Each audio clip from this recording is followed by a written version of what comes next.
గణాధిపతయే నమః. ఓం గురుభ్యో నమః. ఓం శ్రీమాత్రే నమః. అరుణాం కరుణాతరంగితాక్షీం ధృతపాశాంకుశపుష్పబాణచాపాం అనిమాదిభిరావృతాం మయూకైః అహమిత్యేవ విభావయే భవానీ. శ్రీమాత్రే నమః. డిసెంబర్ మాస ఫలితాలు. ద్వాదశ లగ్నాల వారికి, లగ్నం తెలియని రాశుల వారికి డిసెంబర్లో అసలు గ్రహస్థితి ఏ విధంగా ఉంది అని చూసుకున్నట్లయితే, ఫస్ట్ ఆఫ్ ఆల్ మనకి రాస్యాధిపతి అయినటువంటి కుజుడు వృశ్చిక రాశిలోని ఉంటూ 7వ తేదీ నుంచి మారుతున్నాడు. అదేవిధంగా రవి కూడా అక్కడే ఉన్నాడు, 16వ తేదీ నుంచి మారుతాడు. అలాగే శుక్రుడు మరియు బుధుడు తులారాశిలో ఉంటూ అదే 7వ తేదీ వృశ్చికంలోకి వస్తున్నాడు. ఇక సింహరాశిలో కేతువు, కుంభరాశిలో రాహువు, మీనంలో శని, గురువు వచ్చేసి చూసుకున్నట్లయితే మిథునంలోకి ఎంటర్ అవుతున్నాడు, వక్రించుకుంటే వెనక్కి వచ్చి. ఈ యొక్క గ్రహస్థితిని అనుసరించి అయితే ఈ 6వ తేదీ ఎంటర్ అవుతున్నాడు ఆయన. ద్వాదశ లగ్నముల వారికి, లగ్నం తెలియని రాశుల వారికి ఏ విధంగా ఉండబోతుంది, ఏ విషయాల పట్ల జాగ్రత్త తీసుకోవాలనేటువంటి అంశాలు ఒక్కొక్కటిగా తెలుసుకుందాం. అయితే ఈ విషయాలు చెప్తుంది నేనైనప్పటికీ కూడా చెప్పిస్తుంది సాక్షాత్ లలిత అమ్మవారిగా చెప్పిస్తుందనే భావంతో తెలుసుకుందాం. మీనం వారికి కనుక చూసుకుంటే లగ్నంలో శని, ఏలినాడు శని నడుస్తుంది అనేటువంటిది ఉంది. కాకపోతే మీరు ఏలినాడు శని ప్రభావం ఒక ఎత్తు అయితే, దశమంలోకి మీకు 7వ తేదీ నుంచి కుజుడు దశమంలోకి వస్తూ శనిని చూస్తాడు. సో ఎప్పుడైతే శని భగవానుని వీక్షిస్తాడో కుజుడు, లగ్నంలో ఉండే శని మీద ప్రభావం ఉంటుంది. కాబట్టి మీకు కెరియర్ రిలేటెడ్ సంబంధించిన విషయంలో కొద్దిగా ఎక్కువ స్ట్రెస్ అనేటువంటిది ఉంటుంది, గుర్తుపెట్టుకోండి.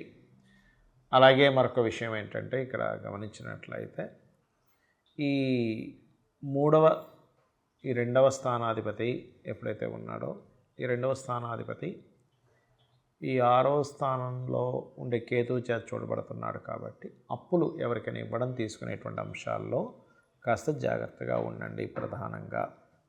అలాగే కాస్త ఈ కుజుడు దశమంలో ఉంటూ గురువుని చూస్తున్నాడు, శని లగ్నంలో ఉంటూ కుజుని చూస్తున్నాడు. సో కుజ, శని, రాహు ఎనర్జీస్తో ఫామ్ అయ్యి మనకి గురువు 4లో ఉన్నందుకు ఖచ్చితంగా ఇక్కడ స్టూడెంట్స్ అయితే ఏదైనా కోర్సెస్ తీసుకునేటప్పుడు, అలాగే మనకి గమనించుకున్నట్లయితే ఈ వ్యాపారస్తులు ఏదైనా కొత్త సంస్థని నిర్మాణం చేసేటప్పుడు, అలాగే ఏదైనా భూమి కొనుగోలు చేసేటువంటి అంశాల్లో కొంత జాగ్రత్తగా ఉండాలి.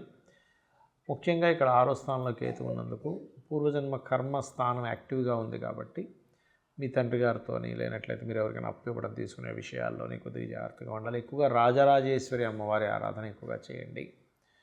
అలాగే కొద్దిగా అంటే ఎప్పుడో గతంలో పలానా వివాహ సంబంధించింది అనుకున్నామండి, అది ఏంటో ఇంకా ఇప్పుడు తేలలేదు అనుకునేవి కాస్త వాళ్ళ వల్ల మిమ్మల్ని పలకరించడం, అందులో ముఖ్యంగా బంధువర్గం వారు మీకు ఏదైనా వివాహ సంబంధించిన విషయంలో పలకరించడం అని చూస్తుంది. చాలామంది తెలియక ఏలినాడు శనిలో పెళ్ళిళ్ళు అవ్వవు, పిల్లలు పుట్టాలనుకుంటారు. కాదు, ఏలినాడు శనిలోనే వివాహ సంబంధాలు ముందుకు కదులుతాయి, గుర్తుపెట్టుకోండి. ఎందుకంటే ఒక బాధ్యత, మనం చూడండి, ఏ బాధ్యతలు లేకపోతే మనకు స్ట్రెస్ ఉండదు. స్ట్రెస్ కావాలంటే ఏదో బాధ్యత, బంధం మనకు ఏర్పడాలి. కాబట్టి బాధ్యత, బంధము ఇవన్నీ కూడా ఏర్పడుతుంటాయి ఏలినాడు శని మూలంగా. ఇక మీరు నిత్యము చేయవలసినటువంటి దేవత ఆరాధన ఏమిటి అని చూసుకున్నట్లయితే, రాజరాజేశ్వరి అమ్మవారి యొక్క ఆరాధన చేయండి. అన్ని విధాలా బాగుంటుంది మీకు. చాలామంది నన్ను అడుగుతున్న విషయం ఏంటంటే, మీరు గోచార ఫలితాలు చెప్తున్నారు, ఈ గోచార ఫలితాలు కాకుండా మనం వార ఫలితాలని, మాస ఫలితాలు చెప్పుకుంటూ ఉంటాం కదా, అసలు పర్సనల్ చార్ట్ మూలంగా ఎటువంటి జాగ్రత్తలు తీసుకోవచ్చు, ఎటువంటి విషయాలు తెలుసుకోవచ్చు అని నన్ను చాలామంది అడుగుతున్నారు.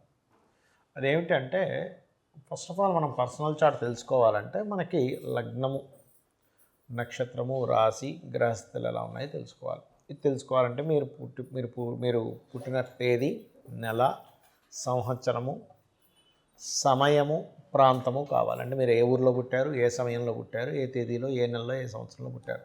దానివలన మీ యొక్క గ్రహస్థితి అంటే మీరు పుట్టినప్పుడు ఉండే లగ్నం నుంచి గ్రహాలు ఎక్కడెక్కడ ఉన్నాయి, మనం పూర్వజన్మలో చేసుకున్న కర్మల మూలంగా ఆ గ్రహాలు అక్కడ స్థితి పొంది ఉంటాయి.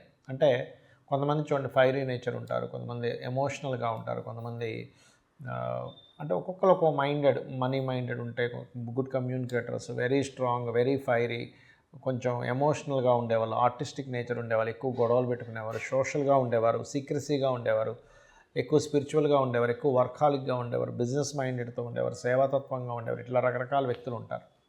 అది అసలు మీరు ఏమిటి, అసలు అలా ఉండడం వల్ల మీకు లైఫ్లో బాగుంటుందా బాగోదా అనే విషయాన్ని మీ తత్వం ఏంటని వెరీ క్లియర్గా జాతకం చూసి చెప్పచ్చు. బట్ డేటు, టైము, ప్లేసు ఇవి పర్ఫెక్ట్గా ఉండాలి. దానివల్ల ఎక్కడ డ్రాబ్యాక్ అవుతుంది, నేను ఏం చేస్తే బాగుంటుందని తెలుస్తుంది. ఇక రెండో పాయింట్ ఏంటంటే ఇక్కడ మీ ధనం, ఈ ధన సంబంధించిన విషయాల్లో చాలామంది చూడండి ఏదో చదువుతారు, ఎక్కడికో వెళ్తారు, అది వర్కౌట్ అవ్వదు, లైఫ్లో చాలా సంవత్సరాలు వేస్ట్ అయిపోతుంది. అసలు ఎందులో బిజినెస్ చేస్తే ఇప్పుడు ధనభావాధిపతి ఎవరయ్యారు, అది మెడికలా, ఇంజనీరింగా, లేకపోతే ఫుడ్ రిలేటెడ్ సంబంధించిందా, ట్రాన్స్పోర్టింగ్ రిలేటెడా, రీసెర్చ్ రిలేటెడా, స్కూల్స్ పెట్టుకోవాలా, కాలేజెస్ పెట్టుకోవాలా, లేకపోతే ఓన్గా చేసుకోవాలా, జాబ్ చేయాలా, లేదా ఇక్కడ చేయాలా, వేరే దగ్గరికి వెళ్తే బాగుంటుందా, విదేశాలకు వెళ్తే బాగుంటుంది, ఇవన్నీ కూడా మీ ధనాధిపతి చెప్పేస్తాడు. అలాగే సిబ్లింగ్స్తో ఎందుకు గొడవలు అవుతున్నాయి, మీరు ఏదైనా ప్రారంభించేటప్పుడు ఎందుకు ఆ ప్రారంభించేటువంటి అంశం లేట్ అవుతుంది, మీరు ఆ ప్రారంభించేటువంటిది ఏదైతే ఉంటుందో దాన్ని మీరు ఏ దేవతా ఆరాధన చేస్తే మీకు స్టార్టింగ్ ప్రాబ్లం కొంతమందికి ఉంటుంది.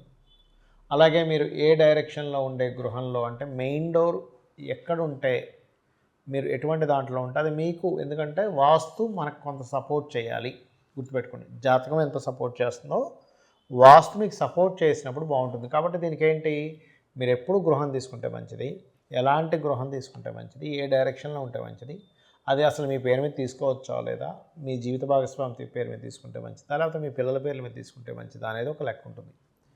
అలాగే ఇక్కడ సంతాన అభివృద్ధి అనుకోండి, ప్రేమ వ్యవహారాలు అనుకోండి, ప్రేమించి పెళ్లి చేసుకుంటారా, లేకపోతే నార్మల్గా ఇంట్లో వాళ్ళు చూసిందేనా, లేకపోతే 2 వివాహాలు ఉన్నాయా, ఒకవేళ జీవిత భాగస్వామిని ఇంకా తప్పించుకోలేని స్థితులు ఉంటాయి కొంతమందికి ర్యాష్గా ఉండేవాళ్ళు, రకరకాల వ్యక్తులు వస్తూ ఉంటారు. మనం యాక్సెప్ట్ చేయవలసిన పరిస్థితి ఉంటుంది కొన్నిసార్లు. అలా అసలు ఏమైనా ఉందా, లేకపోతే కలిసి ఉండకుండా విడిపోతారు, ఇవన్నీ కూడా మీ జన్మజాతకంలో ఉంటాయి, గుర్తుపెట్టుకోండి. అది ఇంకోటి ఏంటంటే రుణరోగ శత్రు స్థానాలు, 6th హౌస్, అలాగే ఆ విషయాల గురించి తెలుస్తుంది, మీ కెరియర్ గురించి తెలుస్తుంది, మీ విదేశీ యోగం గురించి తెలుస్తుంది, మీరు ఏ బిజినెస్ చేస్తే బాగుంటుందో తెలుస్తుంది. ఇప్పుడు మీకు నడుస్తున్న మహాదశ ఎటువంటి రిజల్ట్స్ ఇస్తుంది, ఈ రిజల్ట్స్ నుంచి మీరు మంచి అవుట్పుట్ రావాలంటే మీరు ఏం చేయాలి, అలాగే మీరు పర్టికులర్గా ఈ యొక్క మహాదశల్లో ఏ అంతర్దశల్లో బాగుంటుంది బాగోదు అనేటువంటి అనేకమైనటువంటి అంశాలు, మీ పాస్ట్లో జరిగినవి కానివ్వండి, మీకు ప్రజెంట్లో జరుగుతున్నవి కానివ్వండి, మీకు ఫ్యూచర్లో ఉండేటువంటి కొన్ని అంశాలు కానివ్వండి, ఇవన్నీ కూడా మీ పర్టికులర్గా మీ పర్సనల్ చార్ట్లో అది ఎలా ఉంది అనేటువంటి చెప్పేదే మీ జన్మజాతకం. మరి గోచార ఫలితాలు ఎందుకు చెప్పుకుంటున్నాం అంటే, మనం పని చేస్తున్నాం, ఒక బిజినెస్ చేస్తున్నాం, మార్కెట్ బాగుంది, బిజినెస్ బాగా సాగుతుంది, మార్కెట్ అంతంత మాత్రంగా ఉంది, అంత గొప్పగా సాగదు కదా. అంటే ఏంటి, ప్రకృతిలో ఉండేటువంటి వాతావరణం కావచ్చు, బయట ఉండేటువంటి మార్కెట్ కావచ్చు, ఇవన్నీ కూడా మీకు పర్టికులర్గా ఏం చూపిస్తాయి అంటే వెరీ క్లియర్లీ మీ జాతక చక్రంలో మీకు ఎంతవరకు సపోర్ట్గా ఉందని చెప్తుంది. అయితే దీంతోపాటు మీరు అసలు ఏ దేవత ఆరాధన చేసుకుంటే వీటన్నిటి నుంచి బయటపడతారు.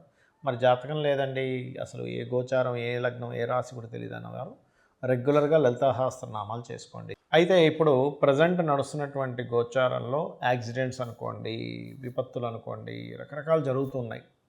దీని నుంచి ఎవరికి ఎటువంటి ఇబ్బంది కలగకుండా ఉండాలి, లైఫ్లో బాగుండాలి అంటే మీరు చేయవలసింది ఏమిటి అంటే సింపుల్గా ఏం లేదు. మీరు గుర్తుపెట్టుకోండి, మీ యొక్క ఇంటికి దగ్గరలో ఏదైనా ఆలయం ఉంటే రెగ్యులర్గా వెళ్ళడము, శని, రాహు, కుజ, గురు, ఈ 4 గ్రహాలు గుర్తుపెట్టుకోండి, ఈ 4 గ్రహాల దగ్గర దీపారాధన చేయండి. మీరు ఎక్కడికైనా బయటికి వెళ్ళేటప్పుడు ఒక్కసారి మీ ఇష్టదైవాన్ని తలుచుకోండి. మీ ఇష్టదైవం ఎవరు, శివుడా, విష్ణువా, నారాయణుడా, అట్లా మీ ఇష్టదైవాన్ని తలుచుకొని బయలుదేరండి. ఖచ్చితంగా మీకు ఇబ్బంది అనేటువంటిది కలగదు, గుర్తుపెట్టుకోండి. అదేవిధంగా గోశాలకు వెళ్ళడము, చండీ పారాయణం చేయడము, అదేవిధంగా దుర్గా అష్టోత్తరం చదువుకోవడం, ఇవి చేయండి, ఖచ్చితంగా మీకు బాగుంటుంది. శ్రీమాత్రే నమః.